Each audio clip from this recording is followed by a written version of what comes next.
What if the empath-narcissist dynamic wasn't a mistake, but an initiation you were destined to walk through?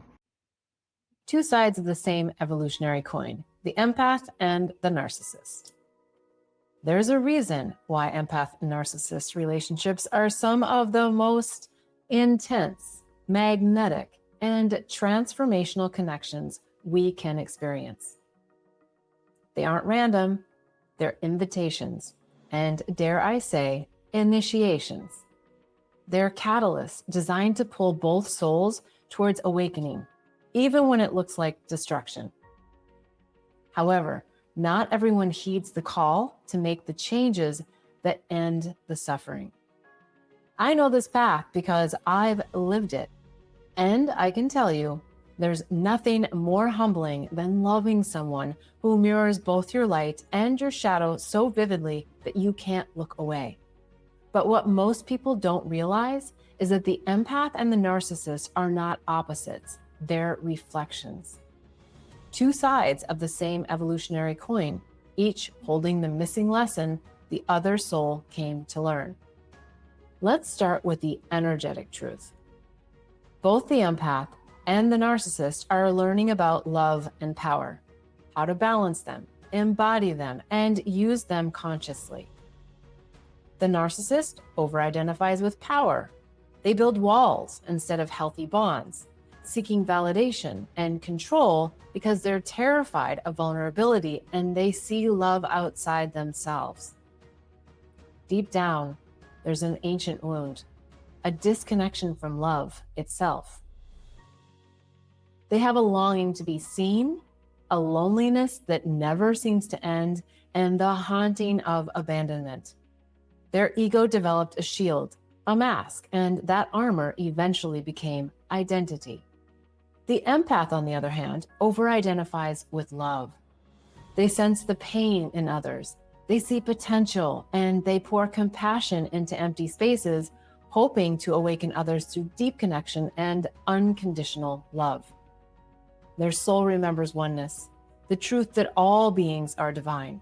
But sometimes their desire to help others sabotages their own light.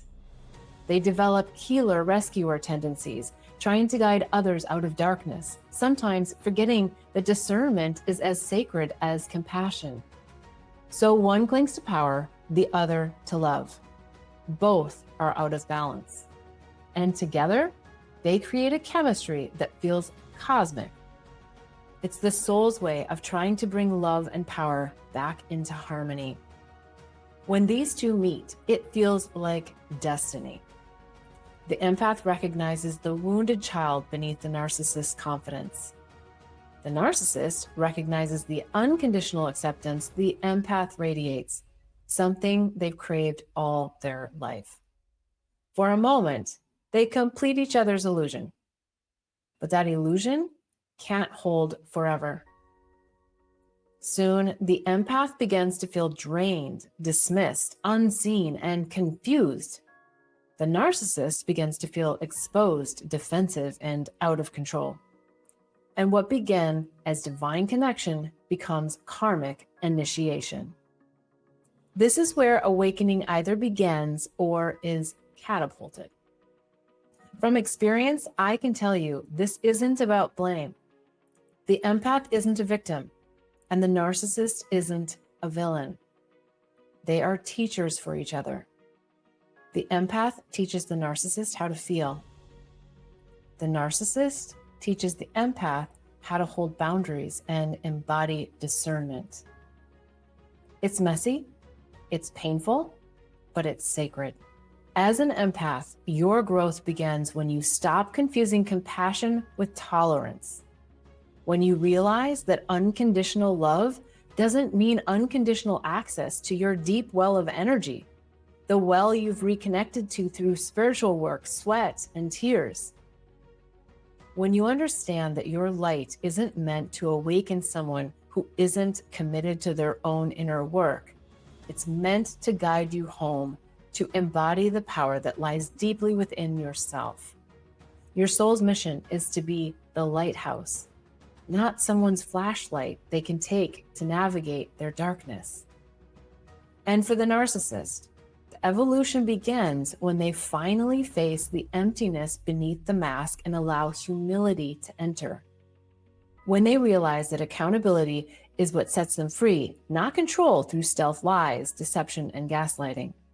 That's the moment empathy can be born and their awakening toward pure love begins. But it can only happen if they choose that path for themselves, not as a strategy to keep someone from leaving. On the spiritual journey, this polarity exists to refine both energies. The empath learns sovereignty, the ability to love without losing themselves, to give without over-giving. The narcissist learns surrender, the ability to feel without controlling or extracting energy from others. Together, they represent consciousness, rediscovering the sacred balance between heart and will. That's the bigger picture, the alchemy of awakening through relationship, the pearls of wisdom each soul earns through initiation. The only thing standing in the way is choice, the divine will to surrender to self-realization. If you've found yourself in this kind of entanglement, here's what I want you to remember. You're not wrong for loving deeply. You're not foolish for believing in potential. And you're not here to fix anyone. You're here to integrate, to merge love with discernment.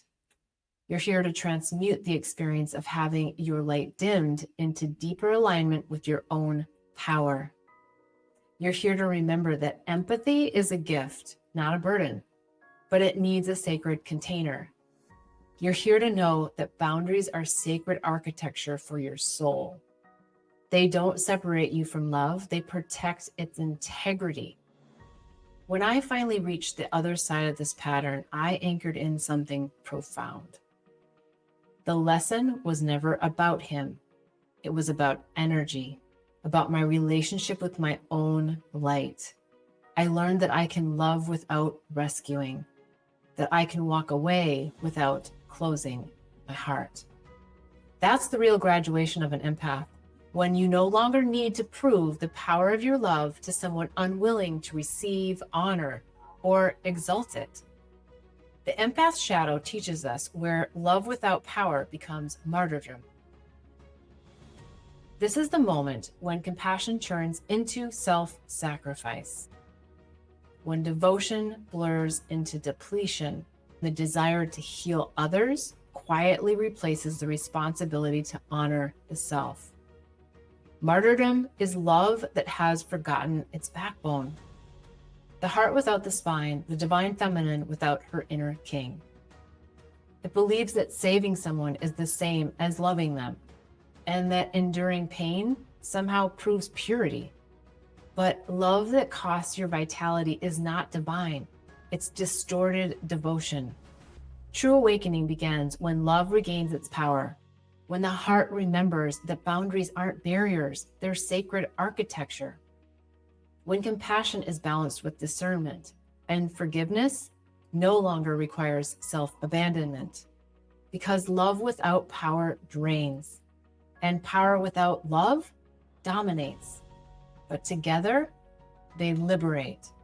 When both the empath and the narcissist integrate, something extraordinary happens. Consciousness expands, and love becomes self-aware. It begins to see itself not as an emotion, but as an intelligence, a force capable of healing through truth, not tolerance. It recognizes that unity doesn't mean merging, it means resonance. It means two whole beings standing in sovereignty, reflecting the divine to one another, not completing each other's wounds. This is the moment when polarity dissolves, when love remembers its original design, not to rescue or control, but to elevate consciousness itself. So to every empath listening, if you've been in a relationship that made you question your worth, if you've poured your soul into someone who couldn't meet you there, take a deep breath. You didn't fail. You fulfilled the contract. You brought love where there was absence. And in doing so, you discovered your own strength. Now it's time to redirect that energy inward toward your mission, your purpose, your creation. Because when you anchor your light inside your own being, you no longer attract those who need to take it. You attract those who can stand beside it. Empaths and narcissists are not enemies. They are mirrors showing humanity how to evolve from separation into unity. The narcissist shadow teaches us where power without empathy becomes corruption. The empath shadow teaches us where love without power becomes martyrdom. But when both integrate, consciousness expands and love becomes self-aware. That's the journey I've walked. It's the work I now teach. And if you're walking through it, know that there is light, peace, and profound freedom on the other side. Awakening isn't about choosing love or power. It's about remembering that true divinity holds both in perfect, radiant balance. If anything in this wisdom session touched your heart or brought clarity to your journey, please like it and share it with someone who may need this message today. Your engagement, it really helps this light reach those who need support during their healing. And subscribe for more wisdom sessions and insights on navigating the empath and narcissist entanglement with consciousness, compassion, and inner strength. May we continue healing our hearts and rising together into sovereignty and truth.